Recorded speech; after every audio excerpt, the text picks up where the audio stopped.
वैशंपायन जी कहते हैं, राजन, जब मत्स्यराज विराट गौओं को छुड़ाने के लिए त्रिगर्त सेना की ओर गए तो दुर्योधन भी मौका देखकर अपने मंत्रियों के सहित विराट नगर पर चढ़ाया।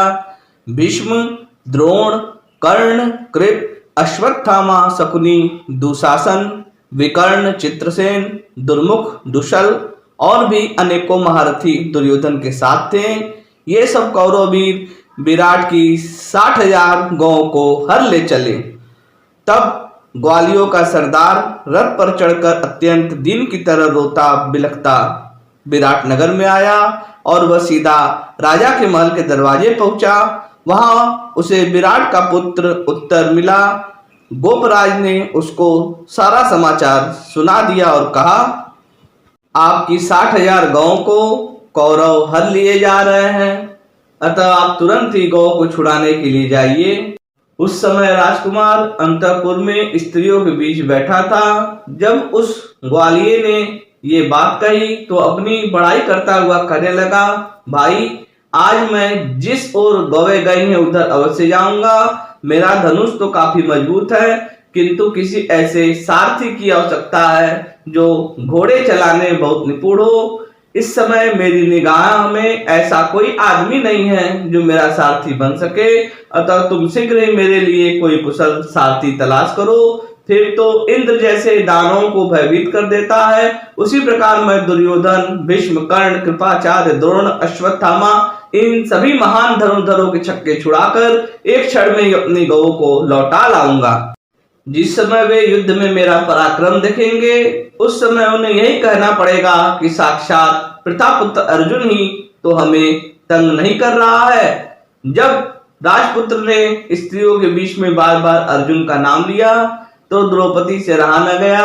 वह स्त्रियों में से उठकर उत्तर के पास आई और उससे कहने लगी, यह जो हाथी के समान विशालकाय और दर्शनीय युवक बृहन्नला नाम से विख्यात है, वह पहले अर्जुन का सारथी ही था। यदि यह आपका सारथी हो जाए तो आप निश्चय ही कौरवों को जीत कर अपनी गौवें लौटा लाएंगे। सरंदी के ऐसा कहने पर उसने अपनी बहन उत्तरा से कहा, बहन, तू शीघ्र ही जाकर बृहन्नला को लिवा ला।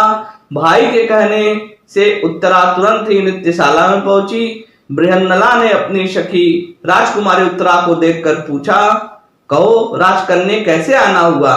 तब राजकन्या ने बड़ी विनय दिखाते हुए कहा, बृहन्नले, कौरव लोग हमारी राष्ट्र की गौओं को लिए जा रहे हैं, जिन्हें जीतने के लिए मेरा भाई धनुष धारण करके जा रहा है। तुम मेरे भाई के सारथी बन जाओ और कौरव लोग गौओं को दूर लेकर जाएं, उससे पहले ही रथ उनके पास पहुंचा दो। कुमारी उत्तरा के इस प्रकार कहने पर अर्जुन उठे और राजकुमार उत्तर के पास आए।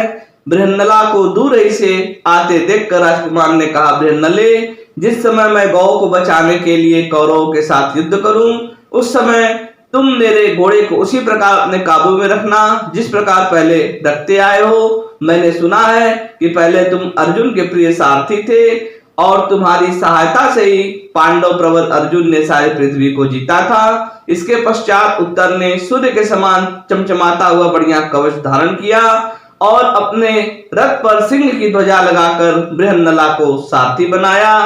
अब राजकुमार उत्तर राजधानी से निकलकर बाहर आया और अपने सारथी से बोला, तुम जिधर कौरव लोग गए हैं उधर ही रथ ले चलो। थोड़ी ही दूर जाने पर उत्तर और अर्जुन को महाबली कौरवों की सेना दिखाई दी। कर्ण, दुर्योधन, कृपाचार्य, भीष्म और अश्वत्थामा के सहित महान धनुर्धर द्रोण उसकी रक्षा कर रहे थे। उसे देखकर उत्तर के रोंगटे खड़े हो गए और उसने भय से व्याकुल होकर अर्जुन से कहा, मेरी बात नहीं कि मैं कौरवों के साथ लोहा ले सकूं। देखते नहीं हो मेरे सारे रोंगटे खड़े हो गए हैं। इस सेना में तो अगणित वीर दिखाई दे रहे हैं। ये तो बड़ी ही विकट है, देवता लोग भी इसका सामना नहीं कर सकते। मैं तो अभी बालक हूँ, शस्त्र का भी विशेष अभ्यास नहीं किया है, फिर मैं अकेला ही इन शस्त्र विद्या के परगामी महावीरों से कैसे लड़ूंगा। इसीलिए बृहन्नले, तुम लौट चलो। बृहन्नला ने कहा, राजकुमार, तुमने स्त्री पुरुषों के सामने अपने पुरुषार्थ की बड़ी प्रशंसा की थी और तुम शत्रु से लड़ने के लिए घर से निकले हो, फिर अब युद्ध क्यों नहीं करते हो? यदि तुम इन्हें परास्त किए बिना ही घर लौट चलोगे तो सब स्त्री पुरुष आपस में मिलकर तुम्हारी हंसी करेंगे। मुझसे भी सरंधी ने तुम्हारा सारथ्य करने को कहा है, इसीलिए अब बिना गौए लिए नगर की ओर जाना मेरा काम नहीं है। उत्तर बोला, बृहदले, कौरव लोग मत्स्यराज की बहुत सी गौएं लिए जाते हैं तो ले जाएं, स्त्री पुरुष मेरी हंसी करे तो करते रहें, किंतु अब युद्ध करना मेरे बस की बात नहीं है।